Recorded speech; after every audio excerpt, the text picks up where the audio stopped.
Vous êtes de plus en plus nombreux à nous suivre et à participer à l'évolution de la chaîne Afrique N24, et sincèrement nous tenions à vous en remercier.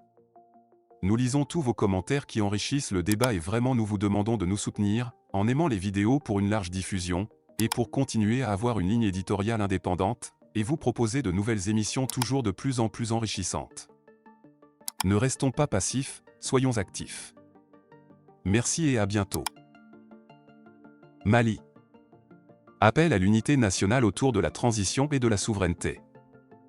Bamako, 18 novembre 2024. Alors que le Mali continue de traverser une période critique sur les plans politiques, sécuritaires et économiques, des voix s'élèvent pour exhorter les dirigeants et le peuple malien à préserver l'unité nationale et la cohésion sociale. Ce moment de réflexion intervient après une intervention publique marquante du Premier ministre Choguel Kokala Maïga, qui a suscité des débats et des interrogations sur la gouvernance et l'avenir de la transition. Que j'ai dit qu'il y a un spectre de la confusion et de l'amalgame qui plane sur la transition malienne. Nous ne pouvons pas accepter, le peuple n'acceptera pas que cela continue. Le M5 ne l'acceptera pas. Nous pouvons faire preuve de patience, mais cette patience a des limites. Et c'est pour cela que je termine.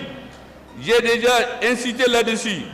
Soyons unis comme un bloc de granit afin de rendre irréversible le processus de transition. Une transition sous le signe de la souveraineté. Depuis 2021, le Mali est engagé dans une transition politique destinée à refonder les bases de l'État et à affirmer sa souveraineté. Cette démarche, entérinée par les Assises nationales de la refondation, ANR, a fixé une période de transition pouvant aller jusqu'à 5 ans, permettant aux autorités de redresser le pays avant d'organiser des élections crédibles et inclusives. Récemment, la victoire des forces armées maliennes à Kidal a été saluée comme une étape majeure dans cette quête de souveraineté. Cette reprise d'un territoire stratégique marque la capacité du Mali à affronter seul les défis sécuritaires, après le retrait des troupes françaises et onusiennes. Toutefois, cette victoire n'a pas mis fin aux tensions internes ni aux pressions extérieures. Des divisions politiques qui fragilisent la transition. Le discours prononcé le 16 novembre dernier par le Premier ministre Choguel Kokala Maïga a jeté une lumière crue sur les tensions au sein des autorités de la transition. Lors de son allocution, le Premier ministre a critiqué l'absence de concertation avec les militaires au pouvoir et exprimé son mécontentement face au manque de dialogue concernant la durée de la transition et l'organisation des élections. 26 mars 2022, la fin de la transition à 24 mois par un décret du 6 juin 2022. Donc la transition est censée prendre fin le 26 mars 2024. Mais elle a été reportée sine die, unilatéralement, sans débat au sein du gouvernement. Est-ce que vous pouvez imaginer ça? J'ai appris dans les médias que la transition a été reportée, alors que j'ai signé le décret qui met la fin à 2024. Ces déclarations, bien qu'énoncées dans le cadre d'un débat politique, ont alimenté les craintes d'une division au sommet de l'État. Elles surviennent à un moment où l'unité des dirigeants est cruciale pour faire face à une guerre multiforme à la fois contre les groupes terroristes, les ingérences étrangères et les défis socio-économiques internes. Le rôle du président de la transition, Assimi Goïta. Le président de la transition, Assimi Goïta, joue un rôle central dans cette période exceptionnelle.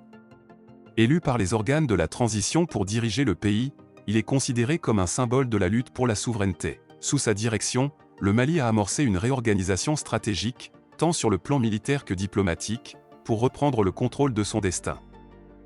Cependant, les tensions récentes mettent en lumière les défis de gouvernance auxquels le pays fait face. Certains observateurs estiment que les critiques du Premier ministre pourraient affaiblir la cohésion nationale, au moment où le Mali a besoin de rassembler toutes ses forces pour relever les défis. Un appel à l'unité nationale. Dans ce contexte, de nombreuses voix appellent à la retenue et à la responsabilité. L'unité des dirigeants est perçue comme un impératif pour protéger les acquis de la transition. Les divisions internes risquent de servir les intérêts des forces hostiles à la souveraineté du Mali, qu'il s'agisse de puissances étrangères ou de groupes armés opérant dans le pays. Il est essentiel de hiérarchiser les priorités, estiment des analystes politiques. La sécurité, la souveraineté et la stabilité doivent primer sur les ambitions personnelles ou partisanes. Des enjeux panafricains. Au-delà du Mali, cette transition a une résonance pour l'ensemble du continent africain. Le Mali est devenu un symbole de la lutte pour l'autonomie face aux anciennes puissances coloniales et aux influences néocoloniales. Le retrait des troupes étrangères, obtenu pacifiquement, a inspiré d'autres pays de la région, notamment le Burkina Faso et le Niger, à adopter des positions similaires. Les critiques adressées au gouvernement malien ont également déclenché une vague de réactions dans la presse internationale, alimentant des campagnes médiatiques perçues comme hostiles à la souveraineté africaine. Ces attaques renforcent l'urgence pour les dirigeants maliens de faire front commun. L'avenir de la transition. La transition malienne est à un tournant. Si des progrès significatifs ont été réalisés, notamment en matière de sécurité et de reprise en main des territoires, les défis restent immenses. La priorité immédiate pour les autorités est de stabiliser le pays tout en préparant les conditions nécessaires à des élections inclusives et crédibles. Les Assises nationales de la refondation ont déjà établi une feuille de route claire, autorisant une transition jusqu'en 2026 si nécessaire. Ce cadre donne aux autorités le temps et l'espace pour mener à bien leur mission sans céder à des pressions internes ou externes pour précipiter les élections. Rassembler pour mieux avancer. En ces temps critiques, le Mali doit éviter les divisions internes qui pourraient affaiblir la transition.